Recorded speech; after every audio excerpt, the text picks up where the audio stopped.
everybody, Reverend Devin Scott here from Unite Boston, and I am outside of Common Good Coffee where my friends Jace and Drew have opened up this cafe. They're pastors at Renaissance Church, and we're going to get a good opportunity to take a look inside and have a little interview with my friend Drew. Let's go.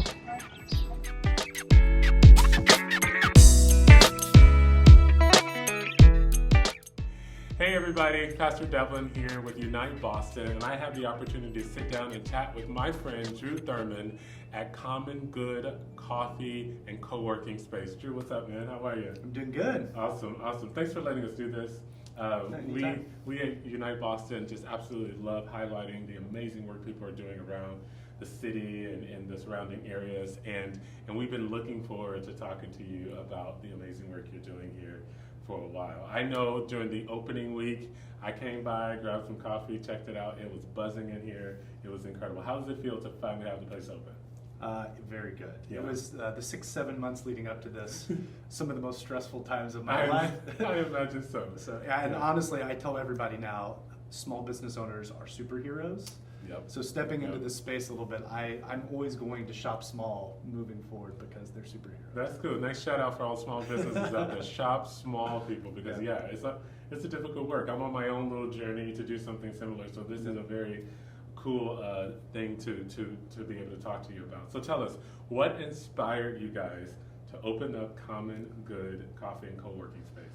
It's a long, I feel like there's so many different confluences that kind of all led. It wasn't just one epiphany, but I think, well, one, we got on the ground right away as we were planting these micro church expressions, and got on a phone call with a guy named Mark DeMaz, who has written pretty extensively about kind of this coming revolution in church economics. And I pitched him some of our dream, and he was like, "That's awesome. It's not economically viable." So he's like, "You need to think about being creative." And we have a big belief that co-vocational, bivocational ministry is kind of the future. That offerings alone aren't going to sustain you. And so this is some of this work is that was the genesis in our thinking. But also there was a lot of other things as we kind of embedded ourselves in the community here. We realized a number of things. One, Waltham was just a blue-collar neighborhood that had so much great social work and nonprofit work taking place here. If you're not downtown, this is where you're at. And also, I think Brandeis being right in our backyard, they have some great programs that just kind of push social work folks out. A lot of them end up staying put.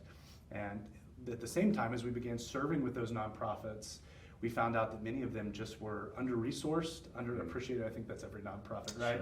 Sure. No one knew they existed, and we said, well, what would it look like to kind of create a social, a social entrepreneurial enterprise that could spotlight them?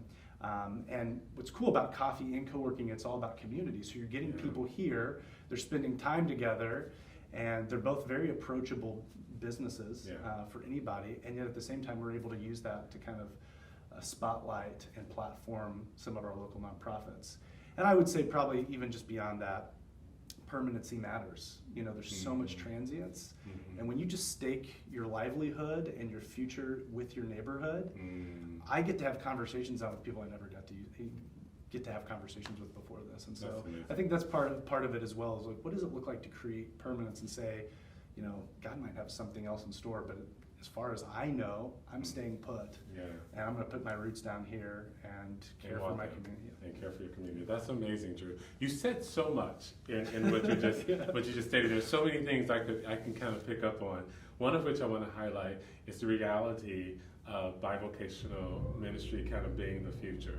Whether people agree with that or not, there's definitely a movement and an understanding that you won't function on tithe alone. And as pastors, we feel that, right? And pastors who are watching this, I'm sure you feel that too. It's really hard to function on that alone. And there is this new kind of movement to encourage pastors and leaders to think in a way that expands the portfolio, if you will, of the local church to do more and also make profit while doing that, right? There's books out about these things. I got to be honest in saying, one of the things that I've tried to be very honest with, I want to like acknowledge I'm a white male who came Did from. you guys know that? Yes, thank you. I'm a white male, the epitome of privilege, coming from suburban ministry. Before this, I had access to resources that a lot of planters don't, Yeah. and I get to meet so many incredible planters who don't come from white, suburban, upwardly affluent neighborhoods, who have been doing bivo and co-vocational ministry as the norm, Yeah. and who were basically told that they weren't a part of the big time, that they needed to graduate to full-time ministry. Wow. Yeah. And I've probably had those thoughts, and I've had to like just admit in this process that there were some assumptions that I'd made that were wrong. Yeah. And again, there's pros and cons to everything. There Sure. is something great about being full-time in ministry, but I also think we're a missionally focused ministry, which I'm sure we're going to get into. Yeah. But it allows me, one, I understand the struggles and realities of my people way more now, because I'm not just 40 hours, 50 hours a week doing ministry. And two, I'm embedded in the community and the rhythms and rituals of what's going on in the everyday stuff of life around me. And so there actually are some pluses to it. And so one, yeah, I think we should probably acknowledge that there's a lot more bi and co-vocational people already out there who have that need to be spotlighted. Yeah. I'm not discovering something brand new. Yeah. But I do think that there's a lot of other folks now that are starting to realize, because of COVID, because of some of just the realities and cultural changes, that this might be our new future. Yeah. And that's not necessarily a bad thing. Yeah. There is creativity that can be found. Yeah. And maybe we might actually find kind of our missional impulses again in the process. Yeah, this came to mind when you were saying that, right? There should be a difference. You can correct me if I'm wrong.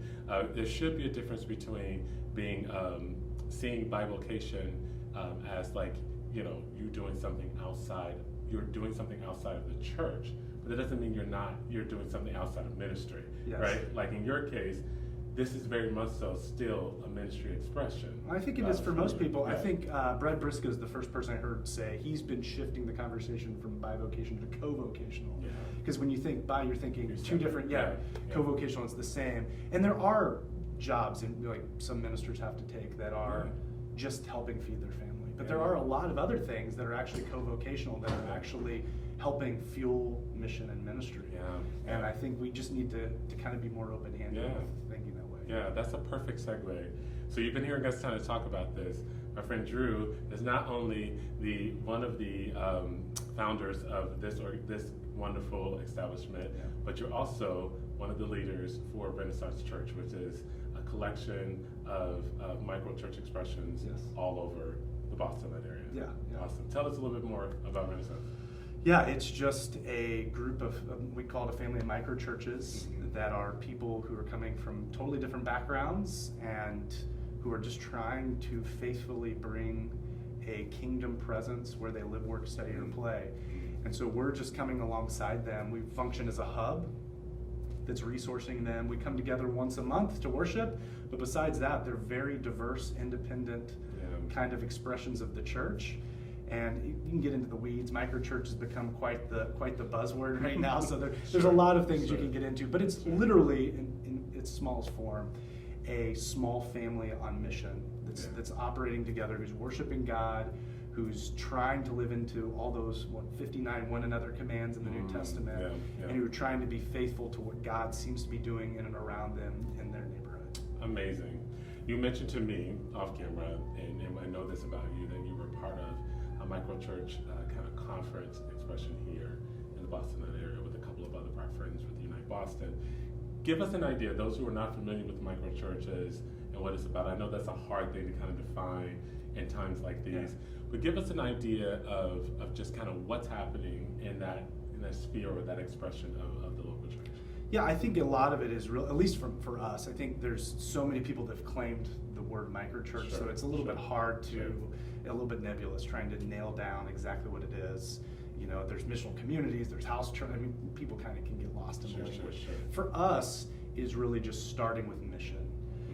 A lot of what I was talking to you about, a lot of churches start with worship first or community first. We really try to start with mission first. Yeah, with the three principles being kind of worship, mission, and community. Yes. Right? Yeah, and I think churches that's, could start. And I think every church, big, small, mega, micro, whatever it is, those are kind of the three core principles of what it means to be the church. And so I think a lot of the microchurch movement is saying, how do we embody that in a smaller form and still be technically the church? But for us personally at Renaissance, it's really leaning on that mission side first. We really believe that every single person has a God dream. That God, we believe in the priesthood of all believers. And I think if you read Ephesians 4 properly, those of us who have claimed to be called by God and claim to be ministers are really there to equip the body to do the works of ministry, not doing all the ministry ourselves. And so that's really what we're just trying to do, is say, hey, we actually think the most under-resourced reality of the church is the church itself, or the people who have been sitting and watching and have just been consuming rather than realizing that God actually wants to use them. They don't need to have a seminary degree. Amen. They don't need to have it all figured out. God wants to use them. And so all we're trying to do is just give permission to those people and help them recognize where the Holy Spirit's already at work, where they're at. And we actually believe God's not just working in and through us, he's working out ahead of us. He's working around us. How do we have eyes to see that and join him there? I love, Elizabeth Barrett Browning has a quote that I quote to anybody that will listen to me, because it's like my favorite quote, that earth is crammed with heaven, and every common bush afire with God, but only he who sees takes off his shoes, the rest sit round and pluck blackberries. And I think there's so many common bushes afire with God in and around us, and I think, and that's, I've heard lots of other pastors say that in Boston, that there's so many people who act like God's not here, or this is like some post-Christian, like, no, God's at work. How do we have eyes to see it? And then join him? And we don't have to go to a building or have a seminarian necessarily translate. We can do, anybody can do that, and that's all we're trying to do, is just give those people permission to do ministry there. That's really exciting. You talked about those common principles of what makes up the church, and you started to say that most churches start with the worship side of it first, try to build some community in there, and then finally try to get people to mobilize to mission. And you said we're starting on the other end. We're going to get people on mission first, kind of embedded in their community, try to build some community among those individuals and groups, and then come to the part of worship. A perfect example, we have one of our microchurches, which I love the story because he's a local.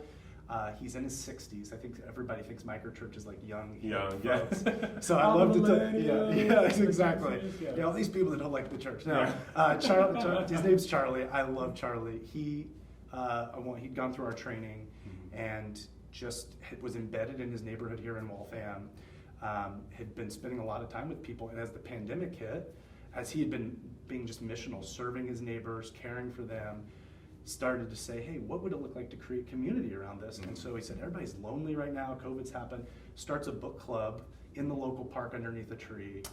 And as spiritual conversations start naturally birthing out of some of the books that they chose, he said, well, what if we created another space like this, but like God's the focus rather than just the book? And a big chunk of the group said yes, and he ended up forming this microchurch now.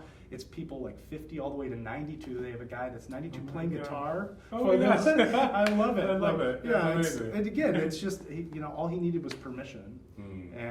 But he went that direction. He started with mission, figured out how to create community, and then said, well, what would it look like to actually worship him out of that? That's super amazing and greatly exciting. In your experience, so you said you come from a neighborhood. Where are you from originally? I moved around a lot. So I'm from the Midwest. I'm from the Midwest. Yeah. We'll take it. Chicago here.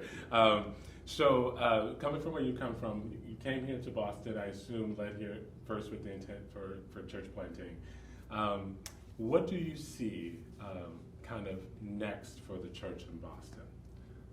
Well, I feel very unqualified to answer that question. Your opinion is okay. We'll qualify. Yes, I feel like I'm a learner still. I've only been here 4 years, and I'm just trying to learn all the time. And I keep meeting just incredible people around the city that are serving God in unique and creative ways. That I'm like, man, I just think in general, I'm a part of an organization called Forge America that helps train folks in missional living, doing a lot of what Renaissance is doing, just nationally, actually internationally. And I just think in general, I think there is kind of a groundswell of more of what's, I don't think it's all going to look just like Renaissance. I believe in the, diverse, the church is a mosaic. I like that there's different expressions of the church, and everybody needs to do what we're doing.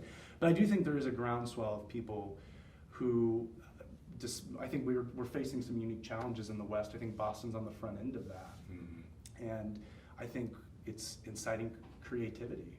You know, while there's a lot of people who are claiming doom and gloom, I actually think this is without buildings necessarily or budgets that are quite as big as they used to be or as many people we can hire.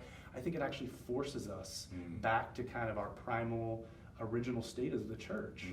And I think we're going to continue to see, you know, average normal people stepping up to doing really cool things where they're at. And I think I keep learning here is just how microcultural the Boston area is. Okay, yeah. And so you mean block to block, neighborhood to neighborhood. Sure, and so I don't think there's a lot of like, just, you know, you can paint a broad brush and say this is what it's all going to be. I think there's just, I think the more that we just lean in to our context and some of the unique little ways God's working in and through all those different cultural things. Yeah. I think the more beautiful the church will continue to be. And so I think, I think that's the future, and I hope and pray that that's the future, that we just keep seeing God's work expanded to everyday normal people. Wow, you paint such a hopeful picture of the future, which I'm grateful for that. We all know kind of the pandemic and everything that is just kind of arising has challenged the local church time and time again, right? And we're not out of the woods with the pandemic, right? We keep seeing numbers rising and dropping and stuff, so it's kind of like this thing that looms there all the time and just can be frightening on how it might affect the local church and those who we serve. With that in mind, you're doing something creative, you're taking the helm and you're running with it, approaching local church models in a creative and unique way, and then you're doing this here at this wonderful establishment here, and it looks pretty cool, guys. We're going to show you around in just a moment. You'll get to see parts of it, but tell us how we can support the work you're doing here. How can UB community support? Well, I mean, if anybody's in our area, we'd love to serve you a great cup of coffee. The coffee's amazing, guys. Or work in our co-working area. That'd be great. And we've seen just such a great, some great feedback and support from our community. We'd love to have you be a part of that. And we really are trying to create, it's its own separate legal entity. And so we're trying to create a space that's very open-handed. And people, no matter what they believe or where they're coming from, they have a space here and feel like they're being supported. It really is representative of our community. Common Good here in Waltham, you can get on our website, commongoodwaltham.com. And then Renaissance, I mean, if you are somebody who's listening to this and you are a pioneer or somebody who's got a God dream that's festering in you, we'd love to be a part of training and equipping you, and we're very open-handed with that as well. I mean, we've had a number of people go through our training and kind of go out and do their own thing, and we're okay with that too. But our website's wearerenaissance.org. We're on all the social media stuff as well, and you can follow us and see what's happening. Awesome. My boy Drew here. Great job doing amazing kingdom work. UB, we are so excited about all the wonderful things that's happening. So if you're in Waltham, come check them out. Peace.